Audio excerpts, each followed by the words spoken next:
Hey, this is Seth with In Demand Career. I show people how to get jobs and careers in digital marketing with no previous experience or education. And that includes my very special guest today, Ashley, who is an artist who was struggling to figure out how to support herself and still have a fulfilling inner life doing her art.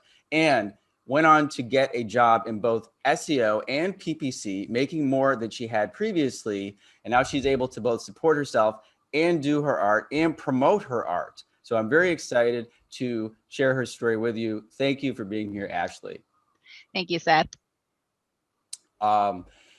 So let's start with what you're doing right now, because you posted about a unique situation where you are doing both PPC and SEO in your new job. Yep.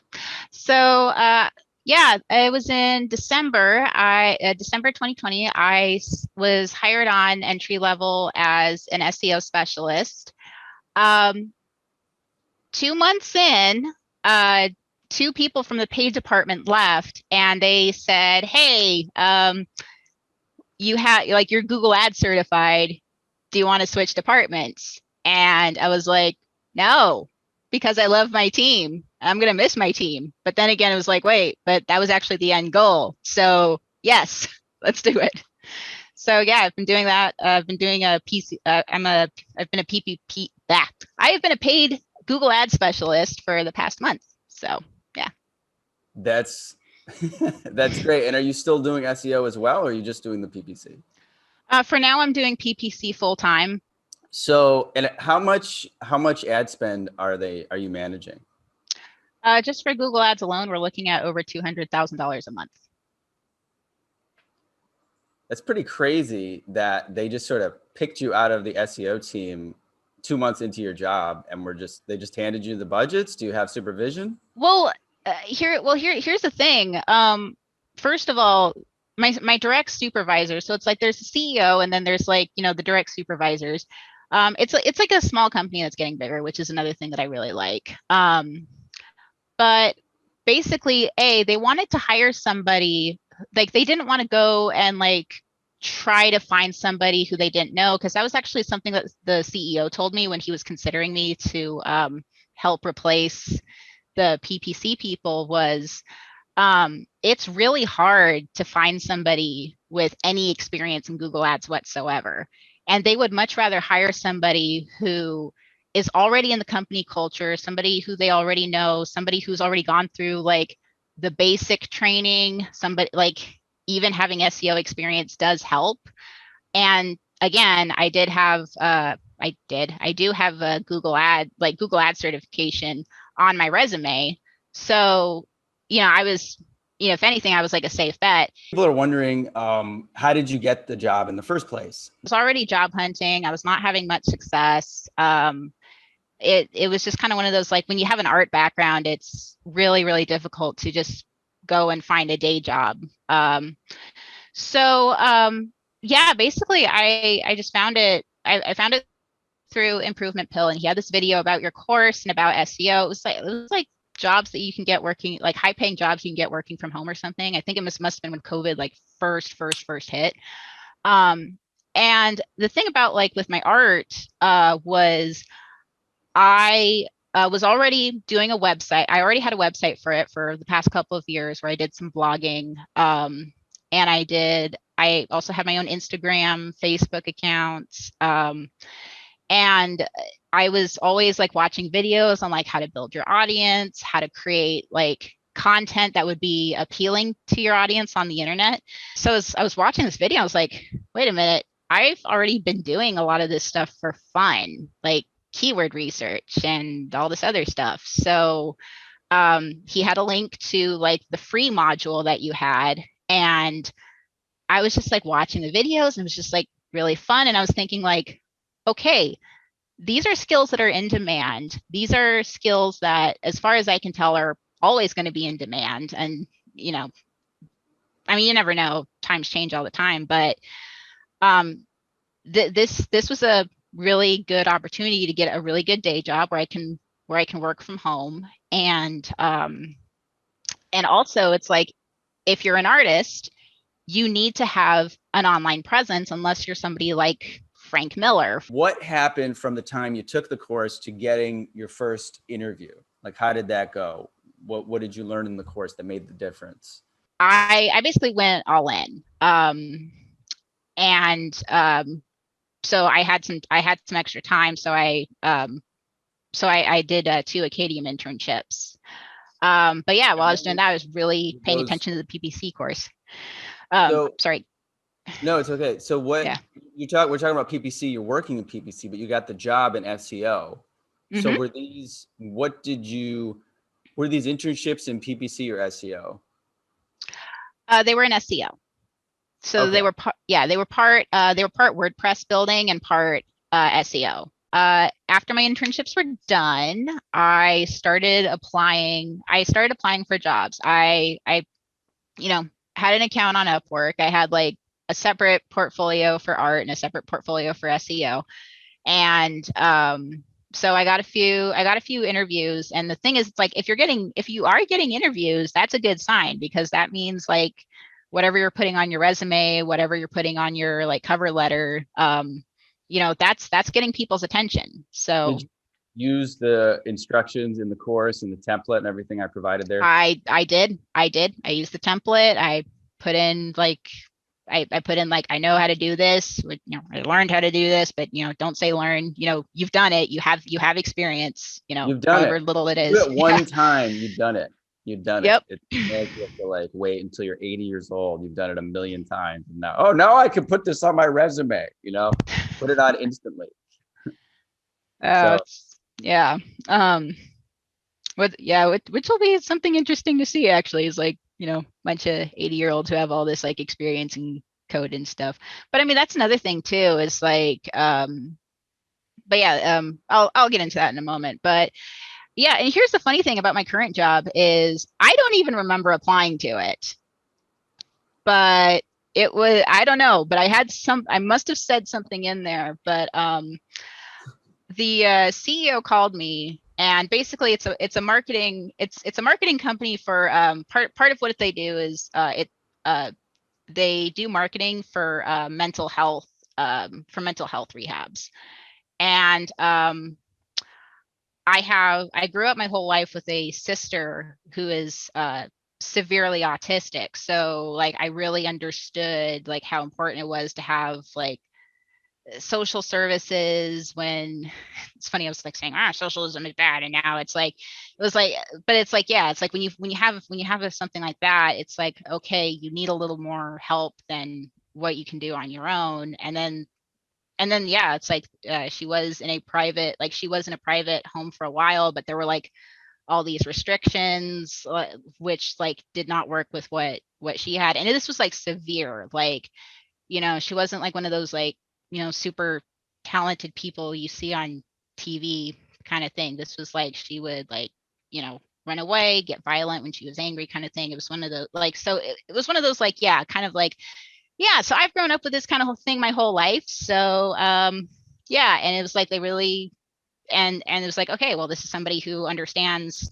that world. So it's like these are people who've either like been through similar situations I have. So it was just amazing. So you got this interview.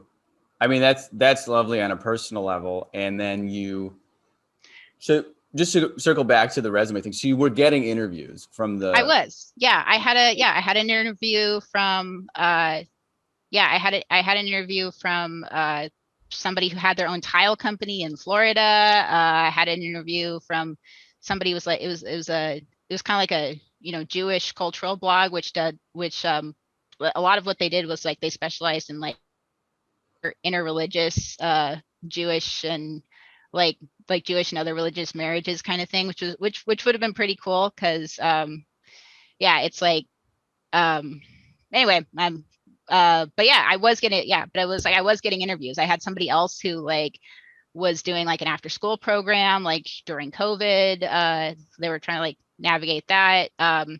So yeah, but yeah, I was getting interviews, and it's like if you're getting interviews but you're not getting hired immediately, that just means like there's just something at the interview stage that you might need to work on. It doesn't mean you suck, or maybe they just found somebody who was just a little more charismatic than you. It's not, it's one of those, like, really can't be discouraged. So yeah, it took me about a month and a half, like after I finished my Acadium internships, of like just applying for a job every single day. And I was actually kind of used to that anyway. Like I remember, like, when I got out of high school, that was like, 2010. That was when like the recession was really bad. And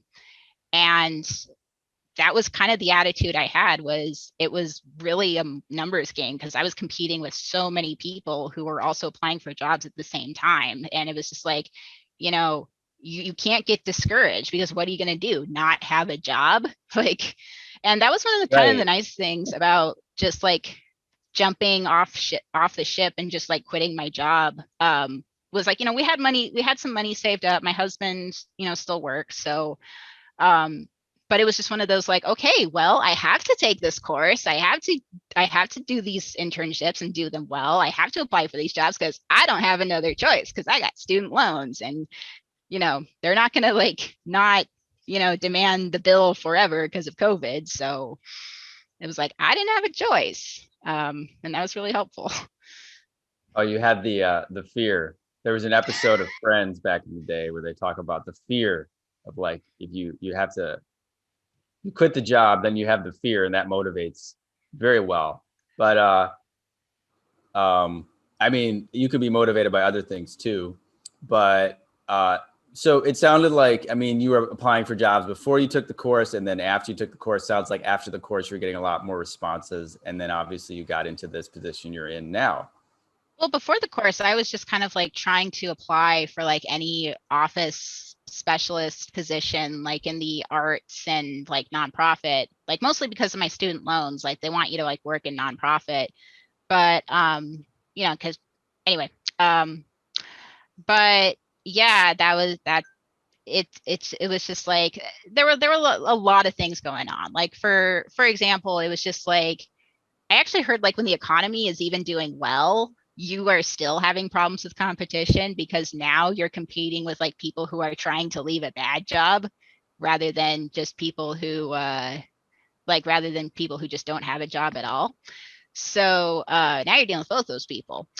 Um, but also it was just like, because I was constantly being told every day at work, like, oh, you're not doing good at, like, you're not good enough, your ideas are like, your ideas are all bad, even though you've researched them and they've worked well in other areas. It really like stays in your brain, like it, really internalizes. Like when you go into an interview, you're just like, oh, I'll do my best, but kind of, but there was just kind of, it was just kind of a lot, where it was just like, the job I was in was just like taking a toll on me mentally. And I really feel like it was really being reflected in my interviews.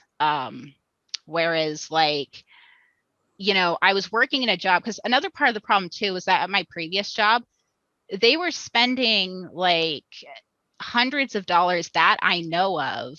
So it could have even been more than that, doing marketing in like newspapers, making posters and putting them on telephone poles, Oh like my God. TV ads, radio ads, like stuff Oh, that you can't get data for. You don't even know if these are working. And that's why Google's great, because you know if they're working or not. Like, if you're getting clicks. wow. That is old school. Right. And that And was the thing, was like, another thing too is like, I didn't just like up and quit either. Like I had to talk about, I had to talk about this with my husband. It's actually a very like touching story to me personally. It was just like, man, I just don't think I can do this anymore. Like I found this course, like I bought the course while I was still at the job. Like my original plan was to just stay at that job, take the course, and then get marketing, and then get like a marketing job. But it wasn't my intention to just jump ship. So I was telling my husband, like it got to a point where I just couldn't take it anymore. So I just said, like, look, man, I'm gonna go to my boss, and I'm just gonna tell him I quit. And then he said, well, or it's like, well, that was another thing too. It's like we needed a marketing person. In fact, other people on my team were telling the boss, like, we need a marketing person because we're trying to do all this stuff ourselves. It's not working as well as you're saying it is.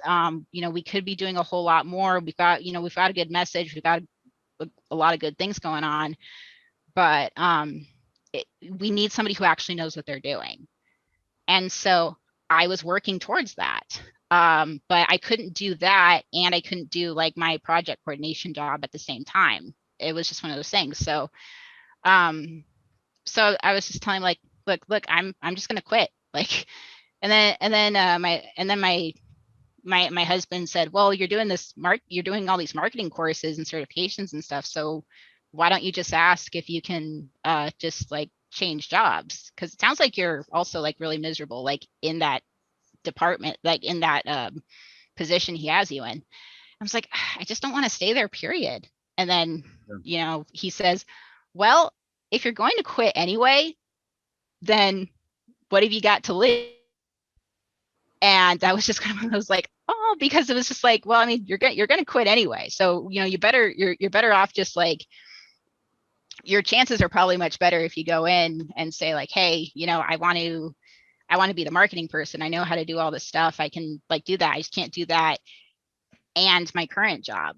Right. So so I went in, and because that was one of those things where we were talking about like, what happened? Somebody has anyway, so what happened? I know. It's okay. It's okay. But now I want to know, like, what happened? What did the boss say? Well, I was finally in like a position of power. I had like some leverage. It was great. So I went in, and I actually, like, the night before, I typed up a job description. I typed up everything I would be doing, based on stuff from your course. And I sat down with my boss, and I talked to him and said, hey, my current position is not working. I am already doing stuff in marketing.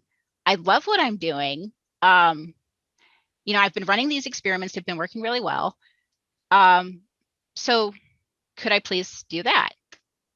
And turns out he actually did end up hiring a different market. He already hired a different marketing person. And I was like, oh, all right, well. Like an outside hire? Here's my 2 weeks. Yeah, like an outside hire. Okay. So that was a gamble. I lost, but to be honest, I think you're much better off. Yeah. If you had gotten the marketing job at the company, who would your supervisor have been? Oh, it would have been him. That was the thing, was like he was like, right. He was like, yeah. I just want to interject here for a second. As you say, what she's sharing, I appreciate it, because so many people feel so constrained in their jobs. Like they can't speak up, they're kind of stuck, and you get really nervous about asking for what you want. So I appreciate what goes into having a conversation like that. But also, you do have leverage when you're willing to quit. And I overdid this in my 20s because I quit too many jobs, but it is a good feeling, because really the reason you feel small and scared is because you're afraid of losing the job. And once you make peace with that, or you, in your case, I mean, now you're in a position where you have a skill set where you will never have to worry about this again. But you can be honest with your supervisor, and you would have been miserable there. So I think it's great that they hired someone else. Oh, well, we had like a Zoom part, like me and some of the other girls working there, we had a Zoom party. And that was actually something that they said, like these were also like people who had the job before, but then quit. Like we all worked together at one point, but that was actually like, one of them said like, look, like I mentioned, like how with SEO, it's like, it takes like 3 to 6 months before you see any real results. And one of them said like, yeah, if you didn't have results in like 2 weeks, he would have been like upset and like blaming you for it. And so, yeah, I would have been like, it was one of those, like, my reasoning was, these are skills that I want to develop and build. So even if like everything else about the job was bad, but even so, I don't regret things, especially now, because like we were saying, $19 an hour, entry level, amazing people, job that works really well with my schedule. Um, the way things played out, it's like, I don't think it could have been better. That's awesome. I was going to kind of ask you that. I was going to frame it and just say maybe you can repeat that. I was going to ask you, what's it like now working versus what it was like before? Um, so my supervisors are, um, man, like at the beginning, it was tough because I was super afraid to ask questions at the beginning. Like, yes, I was like really hungry to learn. I really loved learning SEO. It just, I don't know why. It's fun. It's like a puzzle that you're always like trying to figure out and solve all the time. It's like a game. I also like playing video games. All right. So this is just something that kind of works. Like I like seeing the numbers go up. I just love it. But I was like really afraid to ask questions because what I was used to have happening was I would ask a question and then immediately get like a passive aggressive response or like something along the lines of like, why don't you know this? You should know this. Like, oh my God, I'm so busy. Why are you wasting my time? So I was really afraid of that. But no, I was like, well, I mean, I'm either gonna I'm gonna either not ask the question and not learn what I need to do and fail, or I'm just gonna ask the question and risk that.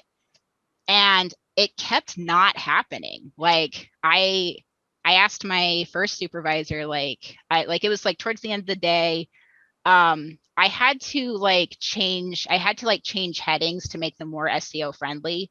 And I had to follow Pop's recommendations. And I just could not figure out a way to do it organically. And so I messaged my boss and I said, hey, can we talk about this tomorrow morning? Because I can't figure out how to do this. And and we looked at it again, and I found that all I needed was like a good night's sleep and everything. And then I figured out like how to make it, how to have it happen organically. But I found it out while we were in the Zoom meeting. And he was just like, oh yeah, you can just put that in, put that in, put that in. Like it was like a super dumb no-brainer thing that I should have known, but he didn't make me feel like stupid at all or anything. Like they really understood that, yeah, that's why we hired you, is because you don't know everything. Yeah, and we want to train you the way that to help like with the way that we do things. And another thing too is like, unlike the art gallery where I don't really know what the goal was, but going back to the capitalism thing, is like the goal is to make money. So it's like, you know, you want to have your employees happy, you want to have them competent, you want to train them well. I mean, who like it's like, who cares if they suck up to you or not? As long as they're doing their job well, that's what you care about. So that yeah, that was just so. That's a really great point because I do find in digital marketing the culture is much more like what you're describing. You heard Andrea's story, how she was working in healthcare and she hated it, or it was very, very stressful, and it was the similar environment. People who are stuck in toxic environments where you have a ego power hungry boss who doesn't run things properly, or whatever the issue is in digital marketing, again, because it is so every day.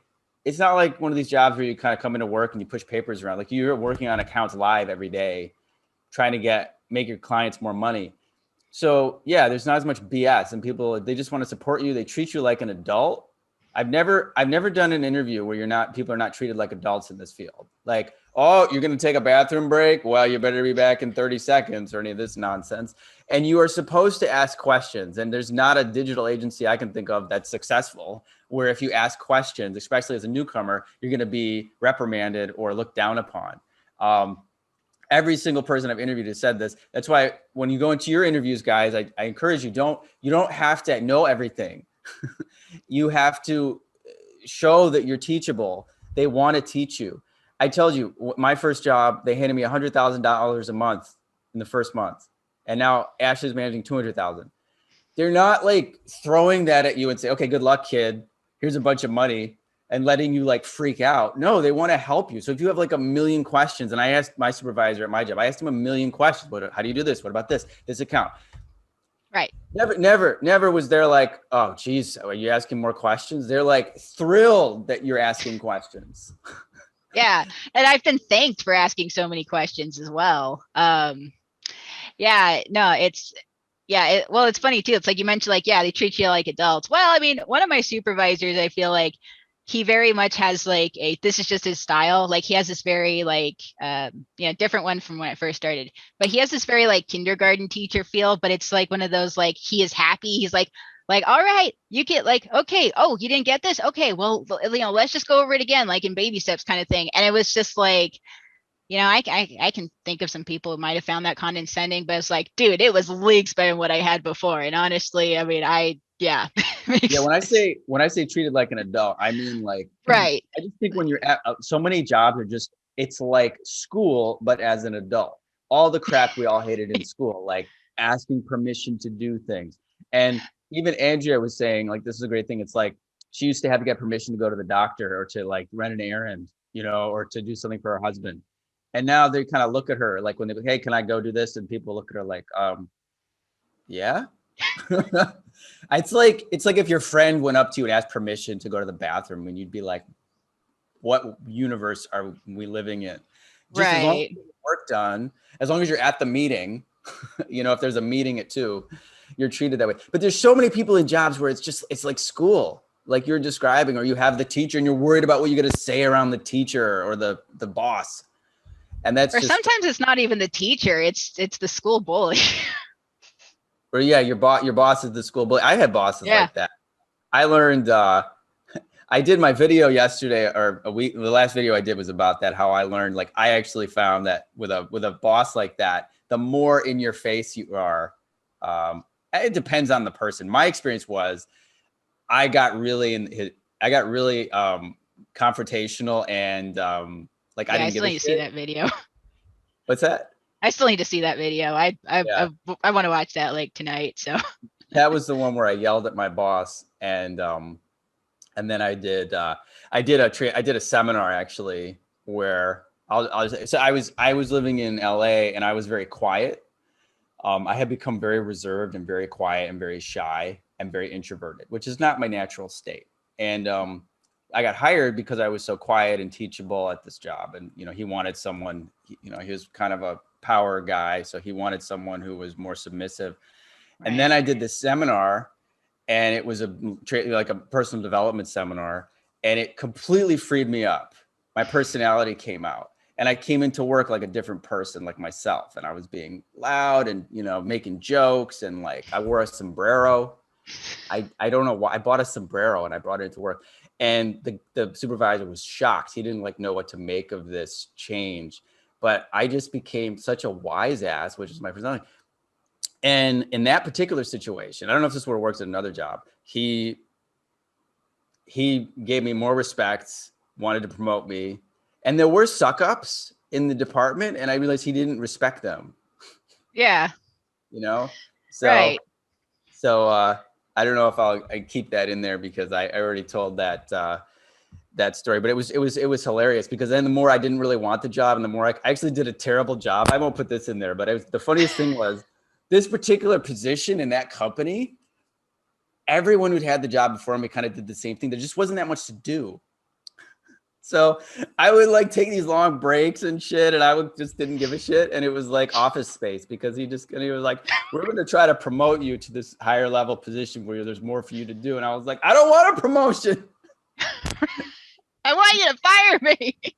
I ended up getting laid off with a severance, so it was great. But yeah, this was a long time ago.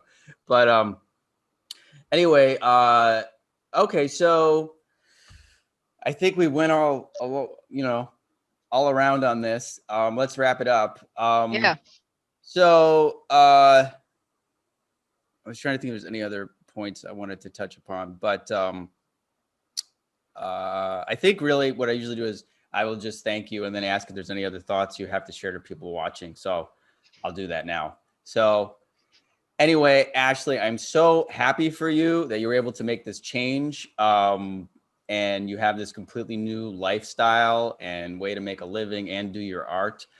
Thanks for sharing your story with us and your advice. Is there anything else you'd like to say to the people watching?